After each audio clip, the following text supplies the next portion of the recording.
10 araw na ang lumipas mula nang iwan ni Klaus ang dati niyang buhay at magsimula ng panibagong buhay kasama si Diaz. Sa loob ng panahong iyon ay tinulungan siya ni Diaz na magtayo ng sarili niyang bahay upang magkaroon siya ng maayos na tirahan. Binigyan din siya nito ng isang sibat at kumpletong baluti na gawa sa mga materyales mula sa Earth Dragon na pinatay ni Diaz. Alam ni Klaus na napakahalaga ng mga regalo na iyon at kahit ang mga miyembro ng maharlikang pamilya ay mahihirapang makakuha ng ganoong kagamitan. Dahil sa lahat ng ginawa ni Diaz para sa kanya, nangako si Klaus sa sarili na hinding-hindi niya pagtataksilan ang tiwalang ibinigay sa kanya ni Diaz at kalaunan sa araw na iyon, naghanda si Alna ng tanghalian at nagsilbi ng mainit na pagkain sa kanilang lahat. Habang kumakain ay labis na humanga si Klaus sa sobrang sarap ng pagkain. Pinuri niya ang pagluluto ni Alna at sinabing magiging napakabuti nitong asawa para kay Diaz at nang marinig ang taos-pusong papuri, ngumiti si Alna at masayang sinabi kay Klaus na maaari pa itong magdagdag ng pagkain kung gusto nito. Habang nagpapatuloy sila sa pagkain at magalang na tinawag ni Klaus si Diaz na Panginoon ko at inanyayahan itong sabay kumain, agad namang sinabi ni Diaz na hindi na kailangang maging ganoon kapormal at hiniling na pangalan na lang ang itawag sa kanya. Kaso tumanggi si Klaus dahil para sa kanya ay mahalagang malinaw ang pagkakaiba ng kanilang katayuan. Nang makita kung gaano kaseryoso si Klaus sa bagay na iyon, napagtanto ni Diaz na mas masipag at mas dedikado pala ito kaysa sa una niyang inakala at bigla namang nagliwanag ng berdeng kulay ang sungay ni Alna. Agad nitong sinabi na may nararamdaman siyang 12 tao na papalapit mula sa silangan.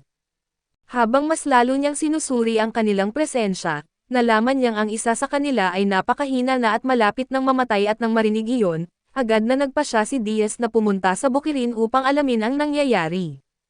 Mabilis na sinabi ni Klaus na sasama rin siya upang tumulong, subalit inutusan siya ni Diaz na manatili sa nayon at bantayan ito at ipinaliwanag niyang kailangang may maiwan sakaling may hindi inaasahang mangyari at idinagdag pa ni Diaz na kung makaharap sila ng seryosong panganib, agad niyang pauuwiin sina Alna at Francis upang babalaan siya. Pagkatapos noon ay umalis sina Diaz, Alna at Francis at nagtungo sa grupong papalapit at matapos silang mawala sa malayo, napaisip si Klaus kung sino kaya ang mga bisitang iyon at pinaghinalaan niyang malamang ay mga taong ipinadala mula sa kabisera ng kaharian. Sa mga panahong iyon, matindi ang labanan ng 5 prinsipe at prinsesa na pawang nag-agawan sa trono upang maging susunod na pinuno ng kaharian at naalala ni Klaus na mas mahina ang puwersang militar ni Prinsesa Diane kumpara sa lahat ng kanyang mga kapatid. Marahil iyon ang dahilan kung bakit noon ay pumunta ito roon upang hikayatin si Diaz na lumaban sa kanyang panig. Naghinala rin si Klaus na ang dahilan kung bakit hindi natanggap ni Diaz ang gantimpalang ipinangako ng hari ay dahil lihim itong inangkin ng ikalawang prinsipe.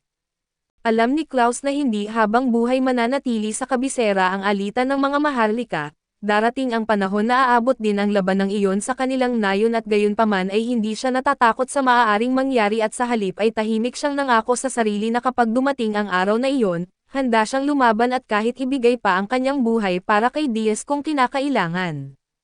Ilang sandali lang ang lumipas ay nagulat si Klaus nang makitang bumalik si Diaz ng mas maaga kaysa sa inaasahan, kasama ang isang grupo ng mga pagod at halos mawalan na ng lakas na mga refugee at agad na inalagaan ni Diaz at Alna ang mga bagong dating, siniguro nilang may lugar ang bawat isa upang makapagpahinga at binigyan ng pagkain at tubig ang mga higit na nangangailangan.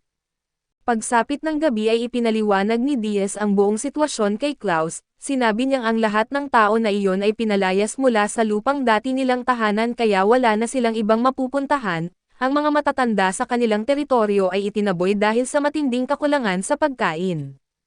Naniniwala ang mga tao roon na sayang lamang ang pagpapakain sa mga matatanda kaya pinabayaan na lamang nila ang mga ito at pagkarinig nito, agad na naisip ni Klaus na ang tinutukoy ay ang teritoryo ng pamilya Kastek. Dumaan siya roon noon papunta sa nayon at nakita niyang napakagulo na ng kalagayan ng lugar. Ang matandang babaeng nakahiga sa lupa ay si Lola Maya na siya ring pinuno ng grupo. Ipinaliwanag ni Diaz na ginamit nito ang kanyang kakayahan sa panghuhula upang makahanap ng paraan para mabuhay sila, dahil doon ay nakarating sila sa kanilang nayon. Ngunit sa halip na isipin itong problema, natuwa pa si Diaz dahil nadagdagan ng 12 bagong tauhan ang kanyang teritoryo at agad siyang nagsimulang gumawa ng mga tolda para sa mga bagong dating kaso pinigilan siya ni Klaus. Ipinapaalala nitong hindi na kayang magtrabaho ng mabigat ng mga matatandang iyon at hindi rin sila gaanong makakatulong sa pagpapalago ng teritoryo. Ngumiti lamang si Diaz at sinabing mas lalo pa nga silang mahalaga dahil maituturo nila sa lahat ang mga lihim ng mahabang buhay. Sumang-ayon si Alna kay Diaz at sinabing dapat nilang malugod na tanggapin ang kanilang mga bagong mamamayan.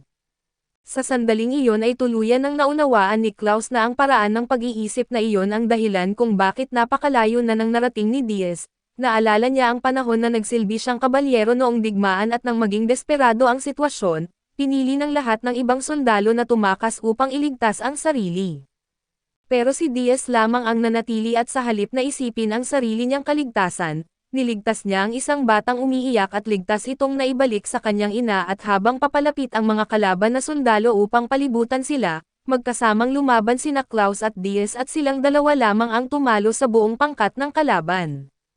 Natapos ang labanan na punong-puno ng sugat si Klaus, samantalang si Diaz ay wala man lang ni isang gasgas at kahit nanalo na sila, mas inaalala pa ni Diaz ang pagpapatahan sa isang umiiyak na sanggol kaysa sa pagdiriwang ng kanilang tagumpay.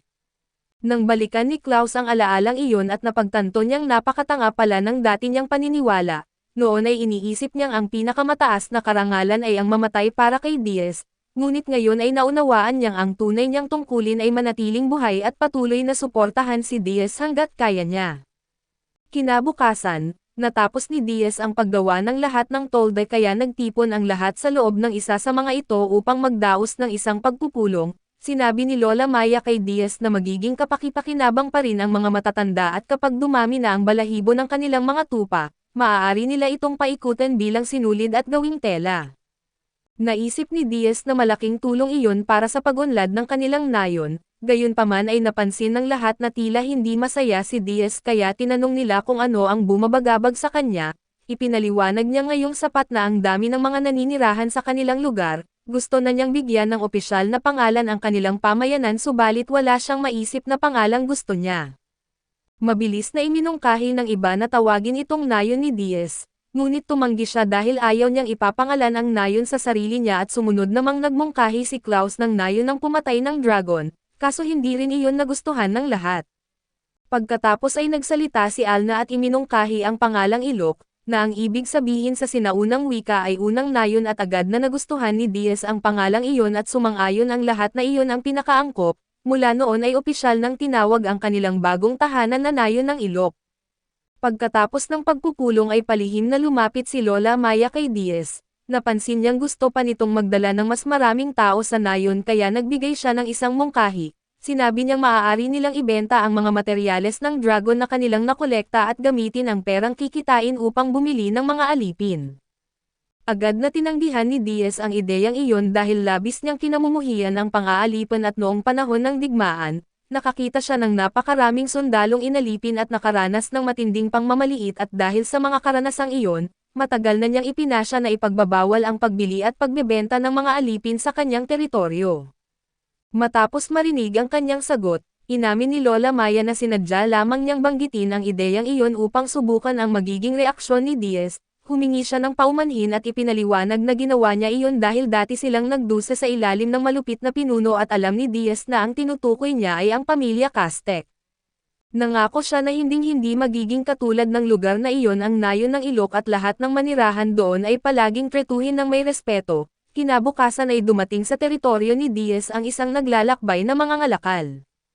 Labis na nagulat si Diaz nang makita niyang isa pala itong palaka, bumababa ito mula sa kanyang kabayo at nagpakilalang si Pigeon at ipinaliwanag nitong naparito siya upang suriin ang mga materyales ng dragon na nais nilang ibenta. Napansin ni Diaz na naging puti ang sungay ni Alna, na nangangahulugang wala namang masamang intensyon si Pigeon at nang makasiguro siya ay inilatag niya ang mga materyales ng dragon sa harap ng mga ngalakal, namangha si Pigeon sa laki ng mga ito. Habang mas mabuti niya itong sinusuri, nagsimula siyang magduda kung totoo ngang si Diaz lamang ang nakapatay sa napakalaking dragon at sa halip na makipagtalo, pinatunayan iyon ni Diaz sa pamamagitan ng kilos at ginamit niya ang kanyang espesyal na atake at sa isang hampas lamang ay malinis niyang nahati sa dalawa ang isang kaliskis ng dragon. Sapat na ang ipinakitang lakas na iyon upang tuluyang maniwala si Pigeon na si Diaz nga ang tunay na pumatay sa dragon, Pagkatapos nito ay ipinakilala ni Pijin ang dalawang maliit na batang babae at sinabing umaasa siyang aalagaan sila ni Diaz kapalit ng makatarungang halaga. Agad na inisip ni Diaz na ibinebenta ang mga bata bilang alipin kaya napuno siya ng galit. Ngunit bago pa siya makapagsalita, hinawakan ni Alna ang kanyang kamay at pinakalma siya at pagkatapos ay lumapit si Lola Maya at magalang na sinabi kay Pijin na wala silang balak bumili ng mga alipin, nagmadaling ipaliwanag ni Pijin ang tunay na sitwasyon. Sinabi niyang hindi mga alipin ang dalawang bata kundi kambal na magkapatid at sa nayon na kanilang pinagmulan, naniniwala ang mga tao na ang kambal ay nagdadala lamang ng malas at kapahamakan at dahil sa paniniwalang iyon, balak silang patayin ng mga taga-nayon. Dahil dito ay tumakas ang kanilang mga magulang kasama sila at nagtago sa pinakaloob ng kagubatan, lumipas ang panahon at parehong nagkasakit ng malubha ang kanilang mga magulang at nang malaman nilang wala na silang gaanong panahon, nakilala nila si Pijin at nakiusap na alagaan nito ang kambal. Noong una ay tumanggi si Pijin dahil isa lamang siyang mangangalakal at hindi tao na gumagawa ng kawanggawa, kaso inalok siya ng malaking halaga ng kanilang mga magulang kaya pumayag din siya. Ngayon ay ubos na ang perang iniwan ng mga magulang at lalo lamang siyang nabaon sa utang sa patuloy na pag-aalaga sa kambal, dahil wala na siyang ibang mapagpilian ay nakiusap siya kay Diaz na siya na ang sasalo sa responsibilidad sa dalawang bata. Iginiit ni Alna kay Diaz na nagsasabi ng totoo si Pijin kaya pumayag si Diaz na alagaan ang kambal, inalok pa niyang bayaran si Pijin sa lahat ng nagastos nito habang inaalagaan ang dalawang bata at labis ang pasasalamat ni Pijin sa kabutihang ipinakita ni Diaz. Maingat namang binuhat ni Diaz ang dalawang bata at malugod silang tinanggap sa kanilang nayon, tinanong niya ang kanilang mga pangalan at mahiyain nilang ipinakilala ang kanilang sarili bilang sina Sene at Ahan. Ngumiti si Diaz at binanggit na napakaganda ng kanilang mga pangalan, pagkatapos ay sinabi niyang sumama muna sila kay Alna upang maligo at makapaglinis bago ang hapunan at pagkaalis ng kambal, inamin ni Klaus na nagulat siya kung gaano kadali na makisama ni Diaz sa mga bata. Ipinaliwanag ni Diaz na noong bata pa siya ay nagsilbi siyang kuya at parang ama sa ibang mga ulila, kaya naman natural na sa kanya ang pag-aalaga ng mga bata at pagsapit ng dapit hapon. Bumalik sina Sene at Ahan matapos maligo.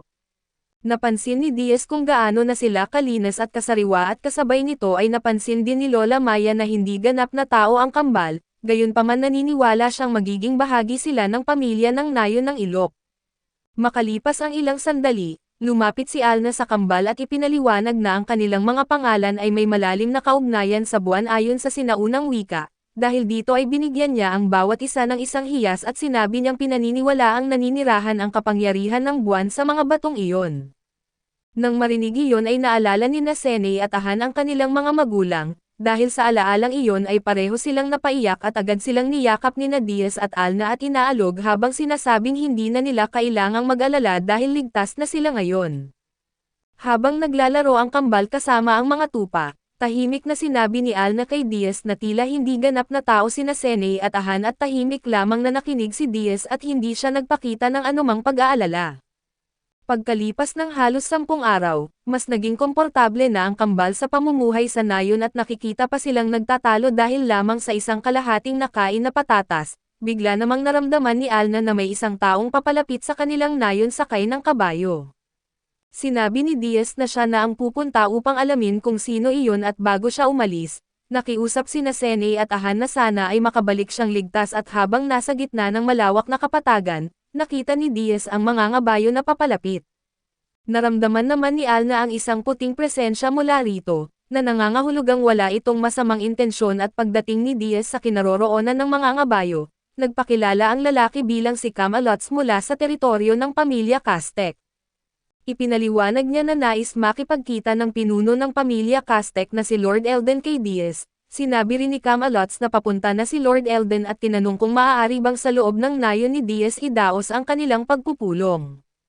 Bago pa man niya matapos ang sinasabi, pinutol siya ni Diaz at ipinahayag na doon na lamang sila magkikita sa lugar na iyon at naunawaan ni Camalots ang kanyang pasya kaya agad siyang umalis sakay ng kabayo upang ihatid ang mensahe. Habang naghihintay ay pinag-isipan ni Diaz ang sitwasyon, ang pagpunta rito ng isang bagong talagang Panginoon ay maaari lamang mga hulugan na nagtagumpay ang paghihimagsik ng ikalawang prinsipe, gayunpaman ay nakapagpasya na si Diaz at anuman ang mangyari ay hindi niya hahayaang makalapit si Lord Eldon sa nayon ng ilok at makalipas ang ilang sandali, tumingin si Diaz sa malayo at nagulat nang makita niyang papalapit na si Lord Eldon.